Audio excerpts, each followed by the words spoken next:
The Grand Hall of the Galactic Federation stretched out like a massive bowl carved from black stone. Thousands of seats rose in circles around the central speaking platform, each one filled with creatures from across the galaxy. Some had fur, others had scales, and a few looked like walking trees. All of them were much larger than the human standing at the center. Captain Jake Morrison adjusted his blue uniform and looked up at the sea of alien faces staring down at him. Most of them showed no respect. Some were laughing. Others were talking among themselves as if he was not even there. He had flown halfway across the galaxy to deliver this message, and they were treating him like a joke. The Zephyrian ambassador sat in the largest chair, his purple skin gleaming under the bright lights. Lord Vrix was twice as tall as any human, and had 4 arms, each one ending in sharp claws. His species controlled half the shipping routes in the galaxy. Next to him sat General Thok, a Krillian warrior whose gray hide was covered in battle scars. The Krillians were known for their strength and their love of war. Morrison had been Earth's main diplomat for 10 years. He had signed trade deals, settled disputes, and tried to make friends with species that looked at humans like they were pets. Today was different. Today he was here to give them a warning they would not want to hear. "Honored members of the Council," Morrison began, his voice carrying clearly through the massive chamber. "I speak for all of humanity today. We have been part of this Federation for 50 years. In that time, we have worked hard to prove that we want peace." A ripple of chittering sounds came from the insect-like Vakari delegates. They were laughing at him. Morrison continued, "We have mediated your wars when you asked us to. We have shared our technology freely with any species that wanted it. We have built farms on dead worlds to feed your people. We have sent our doctors to heal your sick, and our teachers to educate your children." Yes, Lord Vrix interrupted, waving one of his 4 hands in the air. "Humans are very useful. You make good workers and decent mechanics. But why are you wasting our time with this speech?" Morrison felt his jaw tighten, but he kept his voice calm. "Because despite everything we have done, you still treat us like we are less than you. Our people are taken as slaves on the outer worlds. Our colonies are attacked and robbed. Our voices are ignored in this very chamber." General Thok leaned forward in his massive chair. His voice was like rocks grinding together. "Are you complaining, little human? Your species was living in mud huts when we were traveling between stars." "That is not true," Morrison replied. "But even if it was, it would not give you the right to hurt our people." The chamber erupted in noise. Aliens were clicking, roaring, and whistling at each other. Most of them seemed to think Morrison was being funny. A few looked angry that he had dared to speak back to General Thok. Morrison waited for the noise to die down. Then he pulled out a small device and pressed a button. A hologram appeared in the air above his head. It showed images from human colonies under attack. Alien soldiers were burning homes and dragging away human children. "This happened last week, on Colony 7, Morrison said. "Zephyrian raiders took 300 of our people. They are being sold in slave markets right now. When we asked for help, we were told that humans should learn to defend themselves better." Lord Vrix shrugged. "Business is business. If your people cannot protect their worlds, perhaps they should not live on them." Morrison turned to face the Zephyrian directly. "We have been protecting our worlds, but we have been doing it quietly, carefully. We have been holding back because we thought it was the right thing to do." "Holding back?" General Thok stood, up to his full height of 9 feet. "What could humans possibly be holding back? Your ships are slow, your weapons are weak. Your soldiers are small?" Morrison smiled, but it was not a happy smile. "General, have you ever studied human history? Why would I waste time learning about a primitive species?" "Because," Morrison said, "if you had studied our history, you would know that humans have spent most of their time fighting each other. For thousands of years, we perfected the art of war. We built weapons that could kill millions of people in seconds. We developed strategies that could destroy entire civilizations."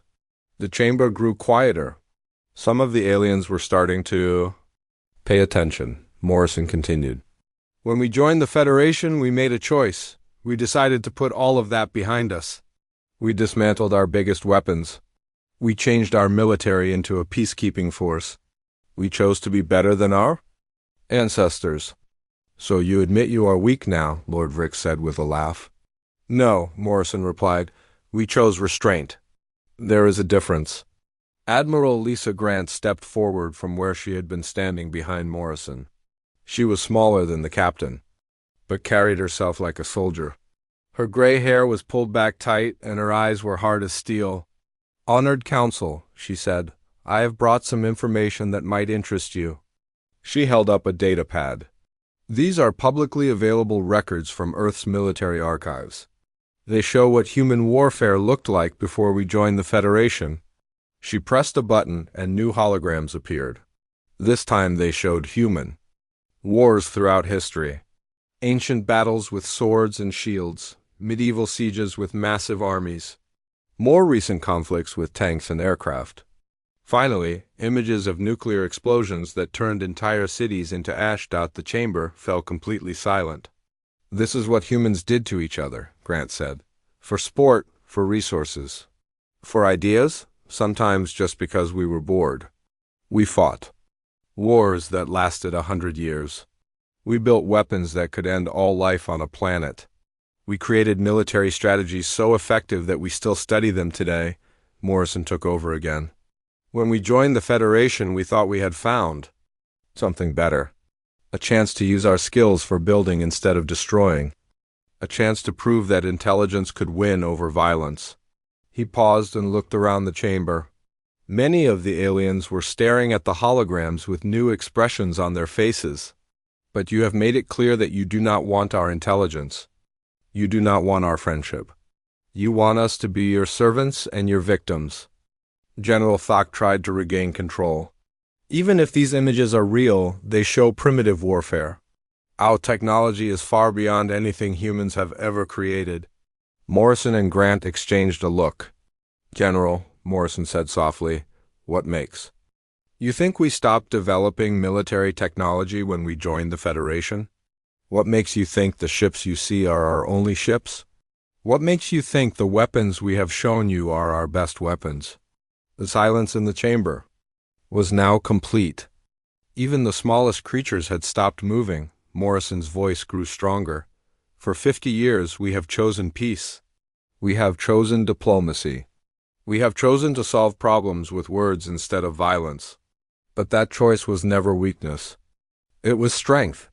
The strength to hold back what we are truly capable of. He turned slowly, making eye contact with representatives from every major power in the galaxy.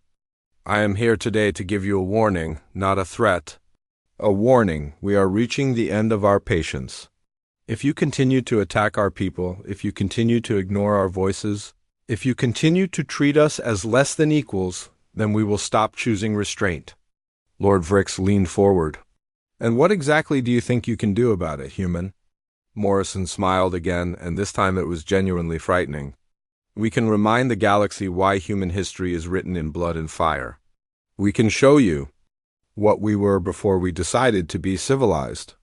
We can demonstrate why our ancestors conquered an entire planet using nothing but stone tools and determination. He gestured to the hologram still floating in the air. These images show what humans did with primitive technology. Imagine what we could do with yours. The captain picked up his datapad and walked toward the exit. Admiral Grant followed him. At the door, Morrison turned back one last time. Remember, he said, his voice carrying to every corner of the vast chamber, we tried to warn you. As the two humans left, the chamber remained silent for several long minutes. Then slowly the aliens began to talk among themselves.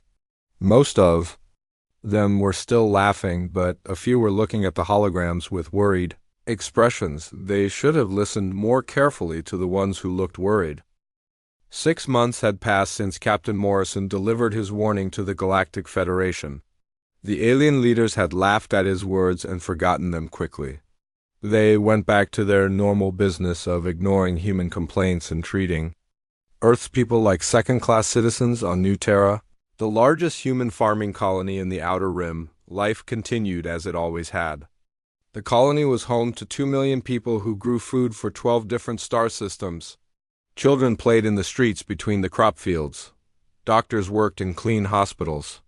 Teachers ran schools filled with laughter and learning. Sarah Martinez was tending to her vegetable garden when she saw the ships in the sky.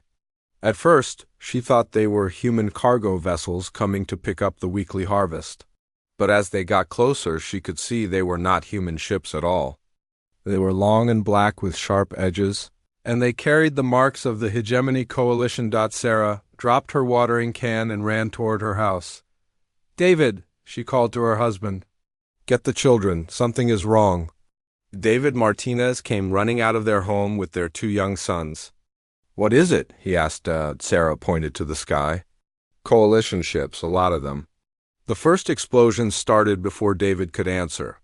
Bright flashes of light came from the ships, and buildings in the distance began to collapse. The hospital, where Sarah worked, was hit by a beam that turned it into burning rubble in seconds. All across New Terra, the same scene was playing out. Coalition forces were not just attacking military targets. They were hitting schools, hospitals, homes, and farms. This was not a battle. This was a massacre. Commander Ryan Phillips was in his quarters aboard the Earthship used Defiance when the emergency alert came through.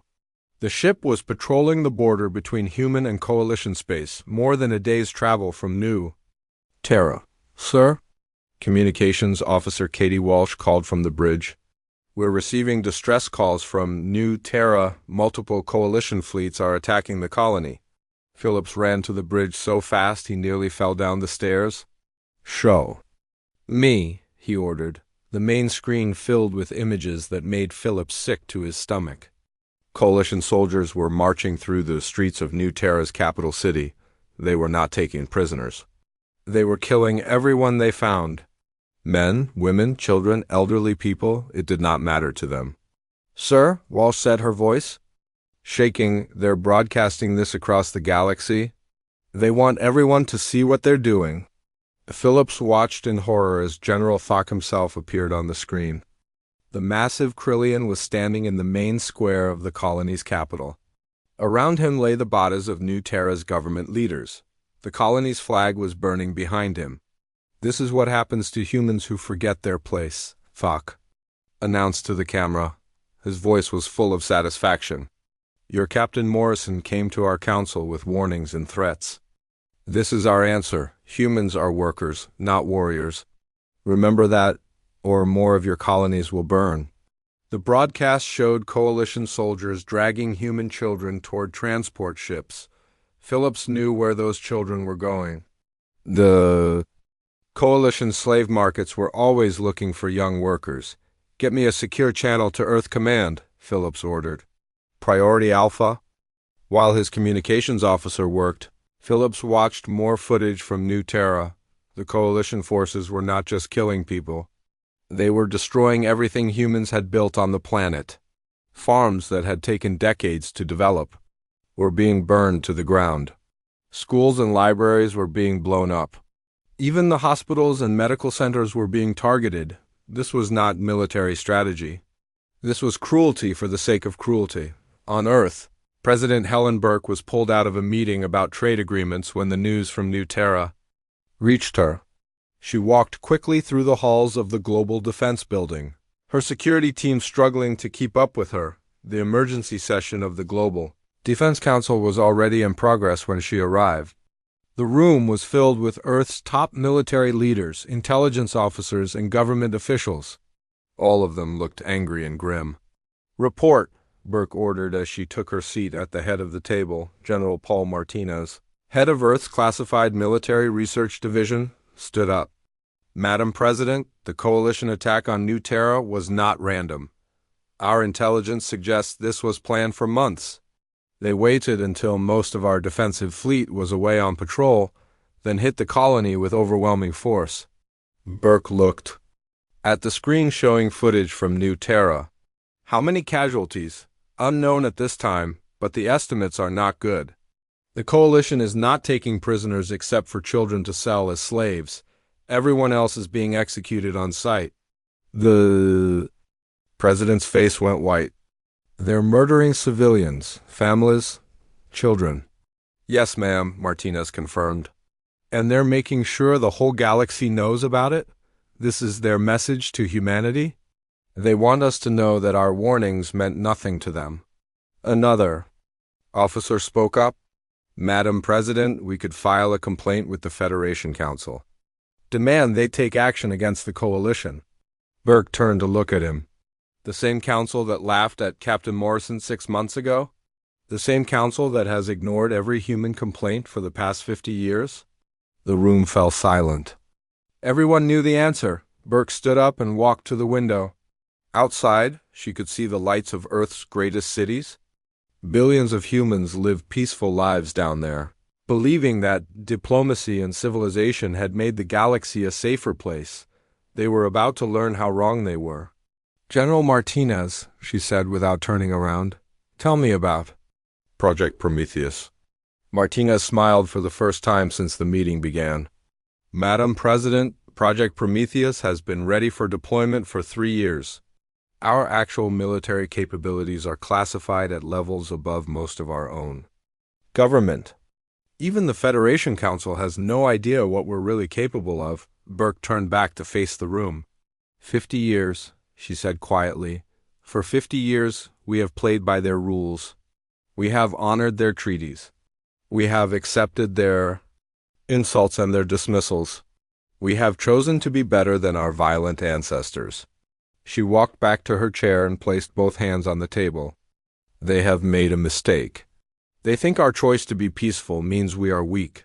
They think our restraint is fear. They think they can murder our families and we will do nothing but file complaints. The president looked at each person in the room. They are about to learn the difference between choosing peace and being incapable of war. General Martinez leaned forward. Ma'am, if we activate Prometheus, there's no going back. The galaxy will see what humanity is really capable of. Some of our allies might turn against us. Our allies? Burke asked. Which allies? The ones who stood by and watched while our people were slaughtered? The ones who have ignored our pleas for justice for half a century? She stood up again. The diplomatic phase is over. They wanted to see what happens when humanity stops being nice. They're about to find out. Burke pressed a button on the table that connected her to military commanders across human space. This is the President. Authorization code Alpha 77. Project Prometheus is now active. All military assets are to reveal their true capabilities. All research facilities are to convert to military production. All diplomatic missions are to return to Earth immediately. She paused for a moment, then continued. The restraint order is lifted. Rules of engagement are now unrestricted. Show them what human warfare really looks like. Across human space, the transformation began immediately. Cargo ships that had been carrying food and supplies suddenly revealed hidden weapon systems. Research stations that studied agriculture and medicine began producing military equipment. Peaceful colonies activated defense systems that had been hidden for decades. The sleeping giant was waking up, and it was very, very angry on New Terra.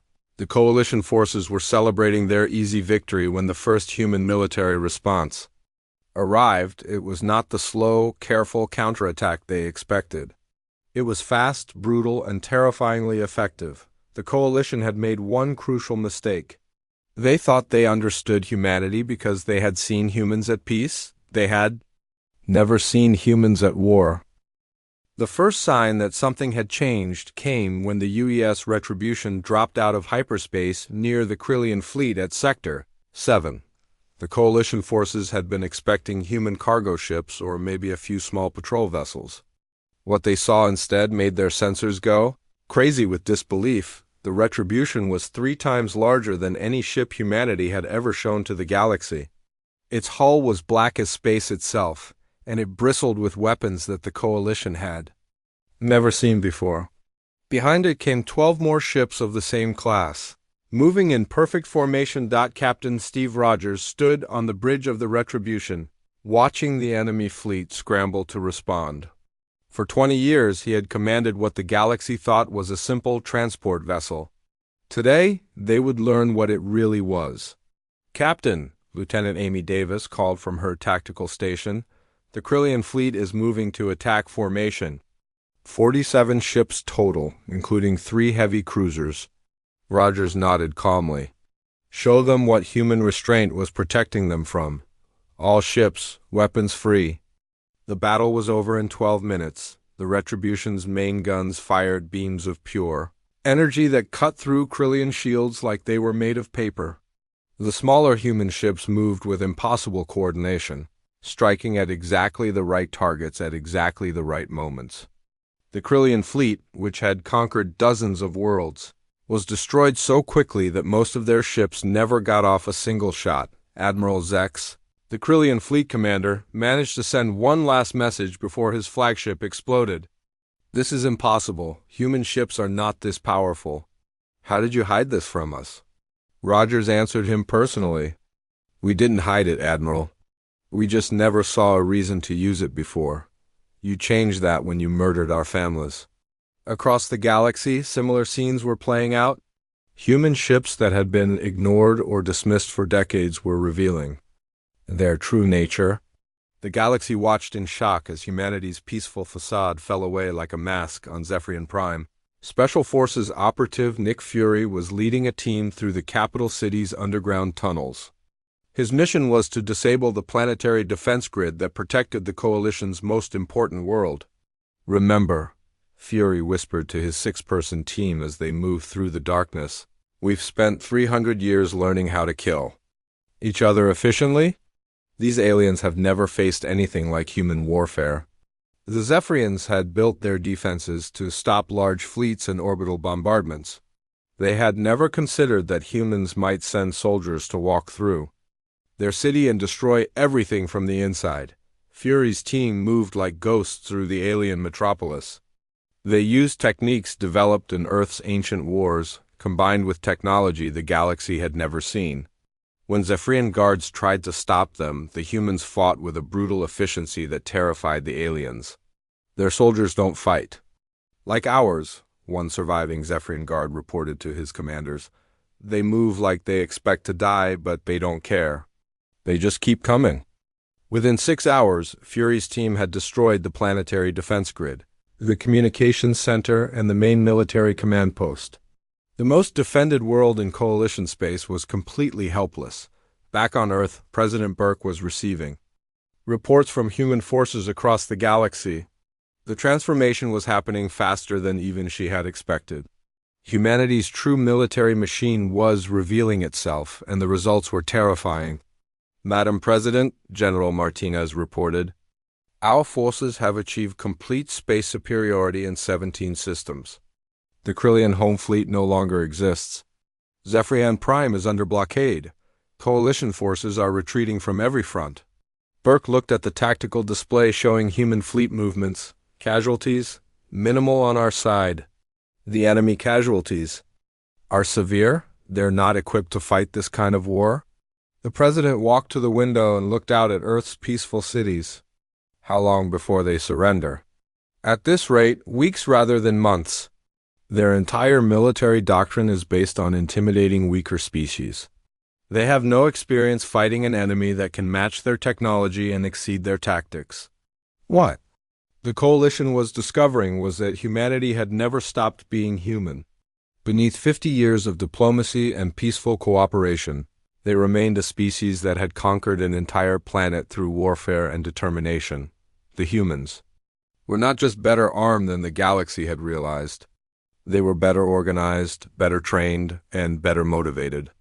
Every human soldier understood exactly why they were fighting, and they fought with the fury of a species that had been pushed too far. Admiral Lisa Grant, now commanding the human fleet from the massive battleship UES Leviathan, addressed the galaxy from her bridge. The broadcast reached every inhabited world, every space station, every ship in known space. "People of the galaxy," she began, "6 months ago, Captain Morrison stood before your Federation Council and warned you that humanity was choosing restraint, not weakness. You laughed at him, you ignored his words. You continued to attack our people and treat us as inferior. Behind her, the bridge of the Leviathan hummed with quiet efficiency. The ship itself was a marvel of human engineering, larger and more powerful than anything the galaxy had ever imagined. 3 days ago, Coalition forces attacked New Terra and murdered 2 million human civilians. They broadcast their crimes across the galaxy, proud of their cruelty. They thought this would make us afraid. They were wrong. Grant paused, and the camera showed the tactical display behind her. Red dots represented human fleets, and they were everywhere. For 50 years, we have been your farmers, your mechanics, your doctors, and your teachers. We have been peaceful because we chose to be peaceful. But we have never forgotten what we are capable of when peace is no longer an option. The display changed to show footage from the battles that had been raging for 3 days. Human ships moving with deadly precision. Human soldiers fighting with terrifying efficiency. Coalition forces retreating in panic from every engagement. You wanted to see humanity unrestrained, Grant continued. Congratulations, you have succeeded. This is what we look like when we stop playing nice. On Coalition worlds, the broadcasts were causing panic. Alien civilians who had supported the war against humanity were now demanding their leaders find a way to stop the human advance. Military commanders who had laughed at human warnings were now begging for reinforcements that would never come. The psychological impact was as devastating as the physical destruction. Humanity was demonstrating something the galaxy had never seen before, a species that could shift from peaceful cooperation to total war in a matter of days, and do it with cheerful efficiency. That human industrial capacity was revealing itself as, well, factories that had been producing farm equipment were now making weapons. Research facilities that had studied medicine were developing new military technologies. The entire human economy was transforming into a war machine with frightening speed. Sir, a Zephyrian intelligence officer reported to Lord Vrix, our analysis of human industrial output shows they can sustain this level of military production indefinitely. Their supply lines are completely secure, and their manufacturing capacity is 3 times larger than our estimates. Lord Vrix stared at the reports in disbelief. How is this possible? We have been watching them for 50 years? Apparently, sir, we have been watching what they wanted us to see. Their real capabilities were always hidden. The truth was even more disturbing. Humanity had not just been hiding their military strength. They had been steadily growing stronger while appearing to remain the same. Every year of peace had been used to develop better technology, better tactics, and better coordination. Now, as the Coalition forces retreated from system after system, they were learning what their ancestors might have known if they had bothered to study human history. Humans were not just good at war, they were the best at it. They had spent thousands of years perfecting the art of organized violence, and 50 years of peace had not made them forget those lessons. The galaxy was about to learn why human civilization had conquered an entire planet, and why that same drive for conquest had only been sleeping, not dead. 3 months into the war, the balance of power in the galaxy had completely shifted. What the Coalition had expected to be a quick punishment of an inferior species had become their worst nightmare. Commander Brian Cole stood on the observation deck of his command ship, looking down at Fortress Nexus. The massive space station had been the Coalition's primary military base for 200 years. It was supposed to be impossible to capture. Today, human forces were preparing to prove that nothing was impossible when you understood warfare the way humans did. Sir, his tactical officer reported, all assault teams are in position. The siege is ready to begin. Cole nodded. He had studied every major siege in human history, from ancient cities to modern space battles. The aliens had built Fortress Nexus to withstand attacks from other alien species. They had never considered how humans would approach the problem. Begin Operation Hammer, Cole ordered. The first phase of the attack came from directions the stations designers had never considered. Human engineers had studied the fortress for weeks, not looking for weak points in its armor. But for weaknesses in the thinking of its builders, the Coalition defenders expected a frontal assault with massive ships and overwhelming firepower. Instead, the humans attacked the station's supply lines, its communication systems, and its morale all at the same time. Small human ships, no larger than shuttles, slipped through the station's defenses carrying teams of soldiers. These teams did not try to capture important areas. Instead, they sabotaged life support systems, destroyed food supplies, and spread fear through the corridors. They're inside the walls. A Krillian commander screamed into his radio. How did they get inside? The walls? The answer was simple. Humans had spent centuries learning how to break into fortified positions. They knew that every fortress had weak points, and they were very good at finding them. On the station's main command deck, Admiral Zex was trying to coordinate the defense when the lights went out. Emergency power kicked in a few seconds later, but in those few seconds of darkness, human soldiers had appeared in the command center as if by magic. "Surrender," one of the humans said quietly. He was not pointing a weapon at the Admiral, but somehow that made him more frightening. Not less. Admiral Zex looked around the command center. Half of his staff was already dead or unconscious. The other half was looking at the humans with pure terror in their eyes. "How?" was all the Admiral could say. "We've been practicing this for a very long time," the human replied. "Your people think war is about having bigger ships and more soldiers. For humans, war is about breaking the enemy's will to fight." The siege of Fortress Nexus lasted only 18 hours.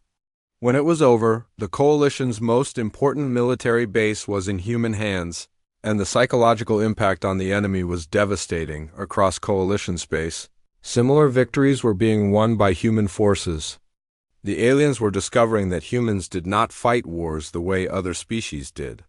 They fought them the way humans had always fought them, with creativity, determination, and a willingness to do whatever was necessary to win. Captain Lavara Kim was leading her Marine unit through the corridors of Kepler Station, a civilian facility that Coalition forces had taken over as a prisoner camp.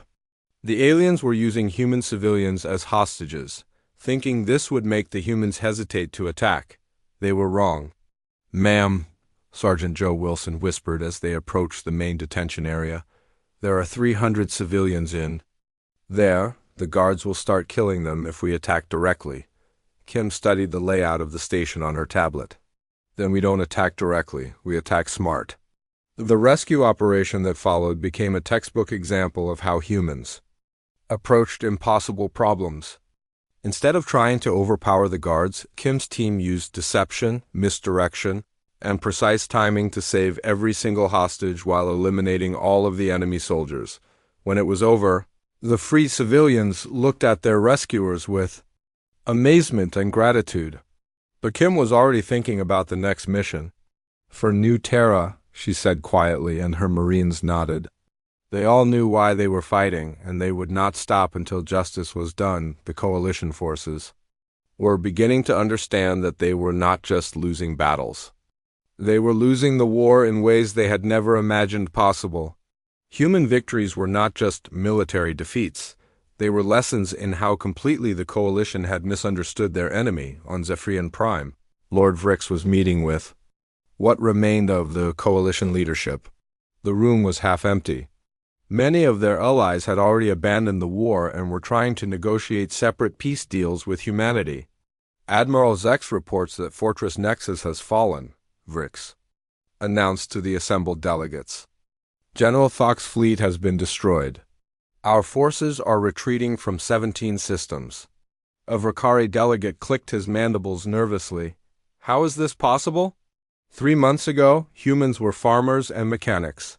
Now they are defeating our best military forces." "Because we were fools," Vrix admitted. "We saw what they wanted us to see. We believed they were weak because they chose to be peaceful. We never considered that their peace might be a choice, not a limitation." The truth was becoming clear to anyone who studied the human war effort. Humanity had not just been hiding their military capabilities. They had been steadily improving them while maintaining the appearance of peaceful weakness. Every human colony that had seemed defenseless was actually heavily fortified. Every cargo ship that had appeared to carry only food and supplies was actually a warship in disguise. Every peaceful research station was actually a military facility working on advanced weapons. But the most shocking discovery was not about human technology, it was about human psychology. The coalition had expected that heavy casualties would break human morale and force them to surrender. Instead, human losses seemed to make them fight harder. Their casualties don't break their resolve, Admiral Zex reported from his prison cell. They make them angrier. Every soldier they lose becomes a reason to fight harder, not a reason to give up. This was something the coalition species had never encountered before. They were used to fighting wars where both sides tried to minimize their losses and avoid unnecessary risks. Humans seemed to approach war differently. They accepted that people would die, and they used those deaths as motivation to ensure that their sacrifice meant something on Earth. President Burke was reviewing casualty reports from the war. The numbers were not small. Thousands of human soldiers had died in the fighting. But the reports also showed something the coalition could not understand. Human morale was higher than ever. "Ma'am," General Martinez explained, "our people understand what we're fighting for. We're not fighting for territory or resources. We're fighting for the right to exist as equals in this galaxy. That's worth dying for," Burke nodded. "And the coalition? Their forces are collapsing. Species that were united 3 months ago are now blaming each other for the war. Several of their allies have already approached us about surrender terms." The president looked at the tactical display showing human forces advancing on multiple fronts. How long before they ask for complete surrender? Days, not weeks. Their military leadership knows they cannot win. The only question is whether their political leadership will accept reality before their remaining forces are completely destroyed. The war was not just being won on battlefields. It was being won in the minds of beings across the galaxy who were finally seeing humanity as they really were, not peaceful farmers, but a species that had chosen peace until peace was no longer possible. And when peace was no longer possible, humans were very, very good at war.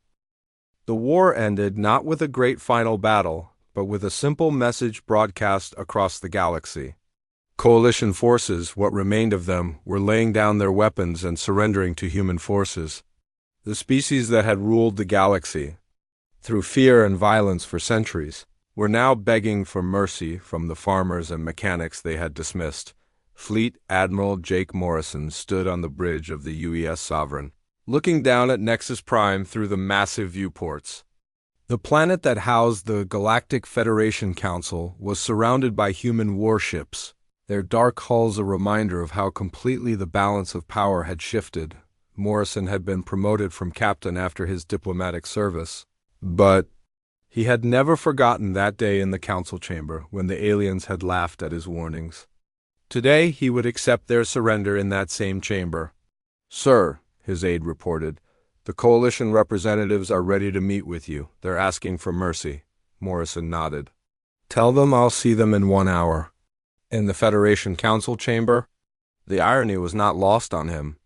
The same room where he had delivered humanity's final warning would now witness humanity's victory. The council chamber looked very different than it had 7 months ago.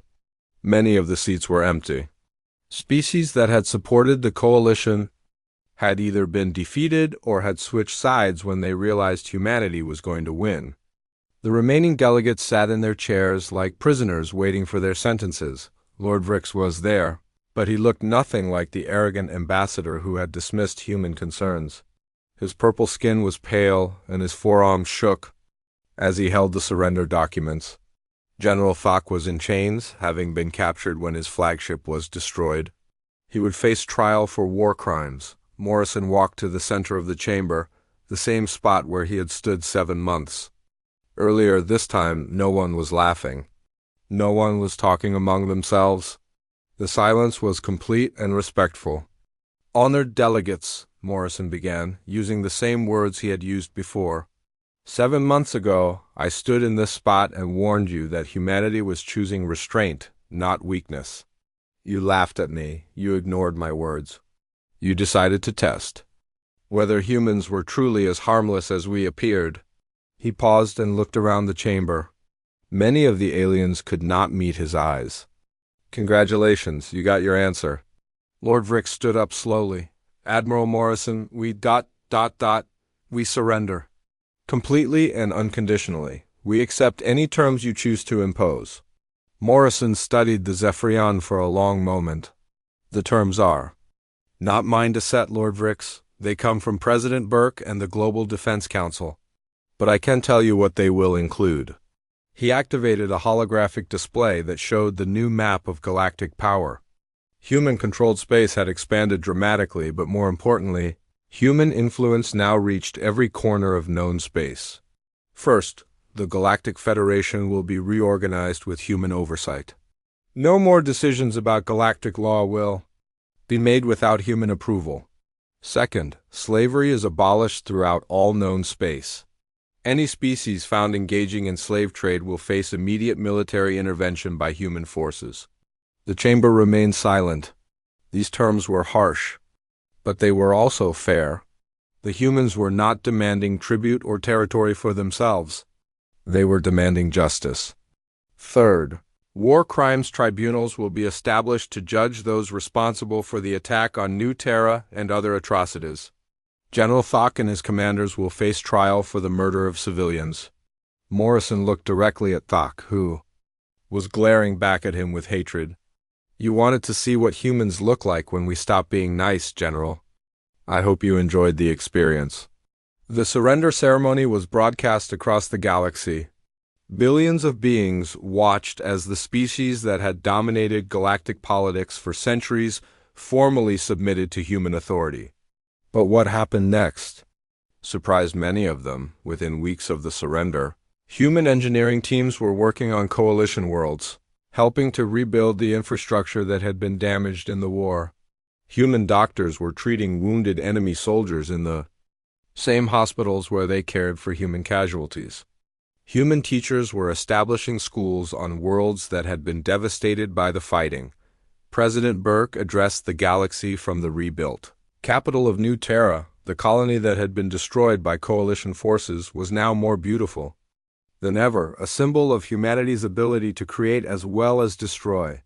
The war is over, she announced. But the work of building a better galaxy is just beginning.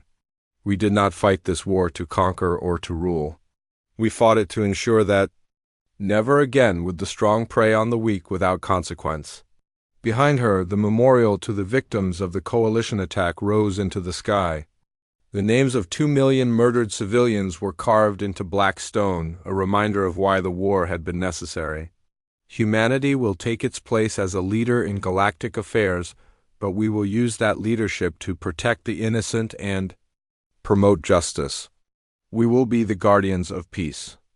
Not because we want power, but because we have the strength to use it responsibly. The reconstruction phase revealed perhaps humanity's most impressive capability, their ability to shift from total war back to productive civilization almost overnight. The same factories that had produced weapons of mass destruction were now making medical equipment and farming tools.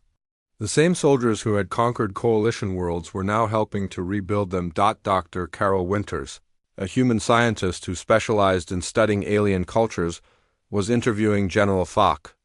In his prison cell, the War Crimes Tribunal had found him guilty of genocide, but he would spend his remaining years in a human prison rather than being executed. We should have listened to your warnings, Thok admitted, his voice quiet and defeated. Dr. Winters nodded sadly. We tried to tell you that our restraint was a choice, General. You forced us to prove it. The tragedy is that millions of people died because you couldn't believe that a peaceful species could also be a dangerous one. Thok looked at her with confusion. How do you do it? How do you change from warriors back to healers so quickly? Because being a warrior was never what we wanted to be, Winters explained. We're good at war because we had to be. But we're even better at peace because that's what we choose to be. The difference is that now everyone knows we can choose to be something else if we need to. The new galactic order that emerged from the war was unlike anything that had existed before. Humanity did not rule as conquerors. Instead, they served as enforcers of a new code of galactic law that protected the rights of all species, regardless of their size or strength. Captain Morrison, now serving as Earth's primary ambassador to the Reformed Federation, gave his final speech to the new council 1 year after the war ended. The chamber was full again, but the atmosphere was completely different. Delegates spoke respectfully to each other. Decisions were made through discussion rather than intimidation. "We hope never to fight such a war again," Morrison told the assembled representatives. "But understand this clearly, we will always be capable of it. That's not a threat. It's a promise that we will never again allow civilization to tolerate the strong preying on the weak." He looked around the chamber at delegates from dozens of different species. Some had been enemies, some had been allies. All of them now understood that the galaxy had changed forever. Humanity tried to join your community as peaceful partners. When that failed, we showed you what we were truly capable of. Now we're building something better, a galaxy where strength serves justice, not the other way around. The applause that followed was genuine and respectful. The galaxy had learned its lesson, and humanity had proven that sometimes the most peaceful species can also be the most dangerous when they have no other choice. Outside the council chamber, human ships continued their patrols of galactic space. They were no longer hiding their true capabilities. Everyone knew what humanity could do when pushed too far. That knowledge, more than any treaty or law, kept the peace.